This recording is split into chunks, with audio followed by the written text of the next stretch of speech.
السلام عليكم ورحمة الله وبركاته. معاكم الكابتن إكرامي بصل، مدير فني نادي بهاتين الدرجة الأولى. يا جماعة طبعا أنا بشكر الجمعية العمومية، الناس المحترمة كانت واقفة في ظهرنا اللي كانوا بيساندونا، وبشكر مجلس الإدارة بالكامل على مساندتهم لينا وثقتهم في الجهاز. وكنت حابب أوضح حاجة صغيرة جدا كانت الناس اتكلمت فيها، بعض الناس اتكلمت في الكلام دوت. احنا الحمد لله اولا اشتغلنا يوم 22 رمضان تقريبا، وبدأنا ب7 أو 8 لعيبة من الدرجة الأولى، والحمد لله كان لينا بصمة كويسة إن احنا صعدنا مجموعة كبيرة جدا من 2005 و6 و7 و8، وفي من بعض اللعيبة كمان لعبت ماتشات رسمية وشاركوا بنسبة كبيرة.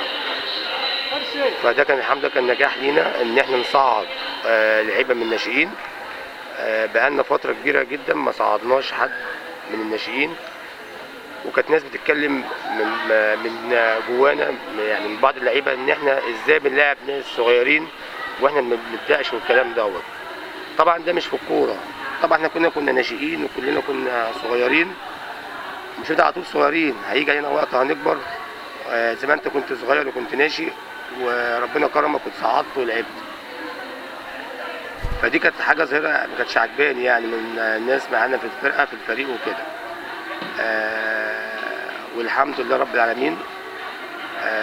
كنا احنا والجهاز المعاون كنا على قد المسؤوليه ان احنا نعمل حاجه كويسه. واشتغلنا في وقت صعب جدا، لكن الحمد لله بفضل ربنا ربنا كرمنا. ما صعدناش، لكن الحمد لله كان لنا شكل كويس. لعبنا 9 ماتشات وماتشات كلها يعني ماتشات جامده جدا. كنا بنلاعب متصدر المجموعه وبنلاعب الثاني وبنلاعب ثالث المجموعه ورابع المجموعه وخامس المجموعه كمان اللي هم قالوا هيصعدوا. والحمد لله بفضل ربنا حققنا حاجه كويسه جدا، وكسبت 5 ماتشات من 8 ماتشات. وبدأنا متأخرين، يعني احنا لما جينا اشتغلنا بدأنا متأخرين خالص، كانت الفرقة كلها شغالة واحنا بدأنا متأخرين. واشتغلنا واجتهدنا، والحمد لله رب العالمين فنشنا كويس جدا، فنشنا ثامن.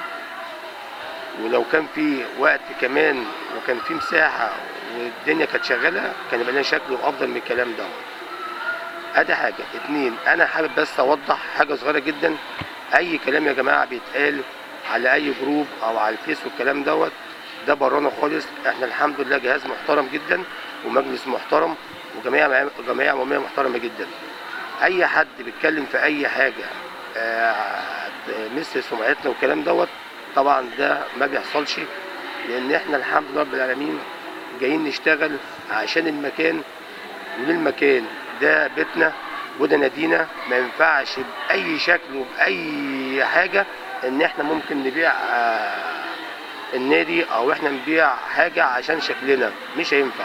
اولا انا لسه اول موسم اشتغل في النادي درجه اولى، والحمد لله زي ما وضحت ان انا لعبت 8 ماتشات كسبت 5 الحمد لله رب العالمين، وبلاعب الفرق المتصدره، والحمد لله كان لنا شكل كويس وكده. انا طبعا لازم اخاف على اسمي، والكابتن محمود حميد بيخاف على اسمه، والكابتن سعيد بيخاف على اسمه، والكابتن مصطفى. ما فيش الكلام اللي يتقال ده يا جماعه ان احنا اخدنا فلوس من انديه والكلام دوت. الناس عرضت والناس اتكلمت معانا، بس والله العظيم قسما بالله العظيم ان احنا يا جماعه اي حاجه كانت بتحصل كنا على طول بنكلم المشرف من قبل مجلس الاداره اللي هو مستشار سمير الزهار الراجل المحترم، وكنا بنحضره في اي حاجه. ما عملناش حاجه من دماغنا ولا اشتغلنا من دماغنا خالص في المواضيع اللي اتقالت ديت. وبعدين هقول لكم على حاجه. اي فريق كان بيكلمنا او نادي كان بيكلمنا ده كان بيحفز اللعيبه. ما كناش مثلا ان الخصم ان احنا هنلعبه هو اللي بيحفزنا عشان ناخد فلوس عشان نسيب المباراه. ده مش هينفع عشان خاطر اسمنا وعشان خاطر النادي ده نادي كبير، وما ينفعش نعمل الكلام دوت. فبعد اذنكم ما حدش يسمع كلام مش كويس ويمشي مع الناس اللي بتتكلم كلام مش كويس، لا خالص. وانا ما ظلمتش حد، انا والجهاز. اللي ظلم نفسه، لان احنا ما عملناش حاجه لحد وحشه. اشتغلنا بورد الله، واحنا والجهاز كنا متفقين الملتزم معانا هو اللي موجود، هو اللي هيشارك والكلام ده. اكتر من كده مش هقدر اقول. هي حاجه واحده بس، ان احنا الحمد لله اشتغلنا لحد اخر دقيقه، عشان خاطر احنا ده بيتنا وده نادينا اللي هو كان خيره علينا. انا والجهاز موجود كله من بقى تيم، فمفيش اي حاجه من اللي اتقالت دي حصلت ولا الكلام ده.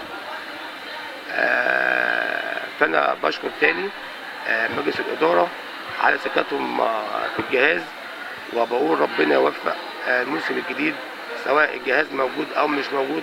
احنا عامه كده كده في ظهر اي حد بيجي، زي ما كنا قبل كده في ظهر اي حد كان موجود. ما فيش سرعات، ما فيش الكلام دوت، لا الحمد لله يعني. كل واحد بياخد رزقه، بياخد نصيبه، سواء احنا موجودين او مش موجودين. احنا برضك ولاد النادي وفي ظهر النادي باي شكل. كده يكون انتوا عند حسن ظننا يا رب كده، ونبدا نسعدكم الموسم الجديد لو لنا نصيب ان شاء الله.